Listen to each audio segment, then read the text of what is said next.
Cristian, por favor. Não, esse tema é muito importante, acho que ele também é um tema nacional, né? Ele deixou de ser um tema paulistano, um tema paulista, tá em todas as cidades do Brasil, você chega a ver gente com crack no interior do Piauí, né? Então, assim, fazendo uma ponte com a questão que eu estava interessado em lhe perguntar, é justamente essa oportunidade que talvez seja o melhor resultado das eleições de 22, dentro de quem ficou intrigado com o resultado, é a vitória de Tarcísio em São Paulo e Zema em Minas.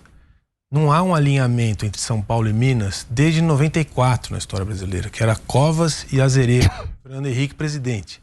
Depois não se viu mais.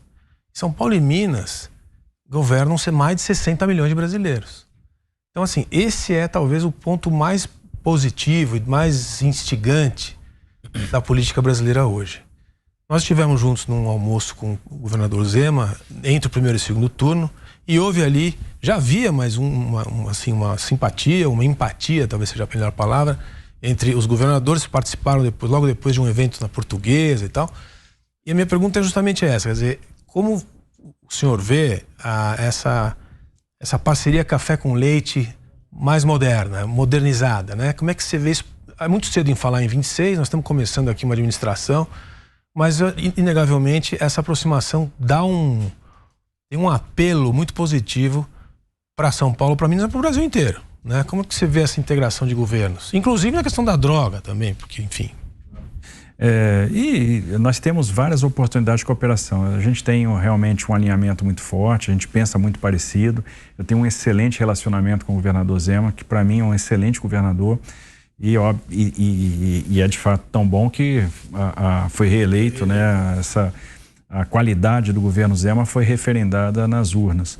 Então eu vejo o Zema como uma grande liderança. Então há vários pontos de interseção, vários pontos de cooperação.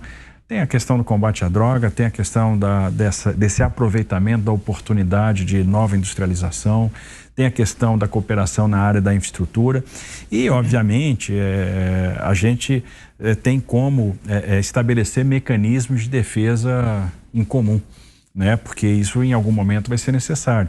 Por exemplo, a nossa posição conjunta vai ser fundamental para um bom contorno, uma boa definição da questão da reforma tributária. Porque São Paulo e Minas unidos tem muito peso. Isso não pode ser desprezado. Eu tenho certeza que isso já foi percebido no Congresso Nacional. Então, felizmente a gente está caminhando muito bem, a relação de apreço, de admiração é mútua, é muito grande. E, para mim, o Zema é um dos grandes quadros da política brasileira hoje. E a nossa ideia é caminhar junto, sim. E tem mais gente que cabe nesse grupo aí? Claro. De governadores aqui do Paraná, ou do Rio, enfim? Claro, a gente está fortalecendo o nosso consórcio Sul e Sudeste. Tivemos uma reunião recente no Rio de Janeiro, então, o governador do Rio, né, o Cláudio Castro, o Zema estava presente, o Ratinho Júnior, né, o governador de Santa Catarina, do Rio Grande do Sul, então, o Jorginho Melo, o Eduardo Leite. Eu entendo que a gente está formando aí um grande bloco para defender esses interesses do Sul e Sudeste de maneira uníssona, né, de maneira coordenada. O senhor acha que essa é a reação possível do que um Estado, dentro da lógica da Federação Brasileira, que é bastante questionável por vários pontos de vista, de reagir, por exemplo, a políticas que o governo federal implementa e que vão contra a lógica da recuperação? O senhor vem de um governo que recuperou a economia no meio de uma guerra, num pós-pandemia. E, aliás, pegando só um ponto extremamente importante, zerando o tributo federal, negociando com o Congresso a redução de imposto do Estado. Aliás, São Paulo está reclamando ICMS também, porque houve aumento da arrecadação no ano passado, não houve? Houve. Mesmo com a redução?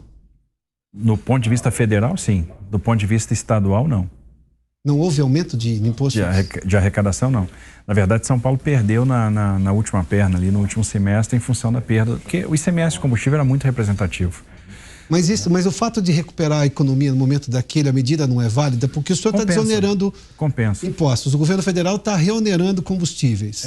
Os caminhos são absolutamente opostos. O que a gente está percebendo, né? A gente escolheu alguns setores, né? Nós soltamos 11 decretos de desoneração, então a gente reduziu o ICMS. De certa forma, é um mecanismo de defesa de São Paulo, para a gente se blindar dessa guerra fiscal, para a gente tornar as nossas empresas mais competitivas. E depois de fazer esse movimento, o que a gente notou? nós tivemos um aumento de faturamento naqueles setores que foram desonerados. Então significa que a medida foi acertada, significa que a gente está tendo agora um ganho, ou seja, reduzir imposto, estou aumentando a atividade. Então foi bom. Obviamente tem uma dosagem para a gente fazer isso, mas eu entendo que a gente está indo na direção correta. E a nossa ideia é desonerar mais. Obviamente, para eu desonerar mais, eu vou e fazer frente a algumas pressões de gastos que nós vamos ter, né, que são pressões importantes, principalmente salários, e os salários dos servidores de fato estão muito defasados.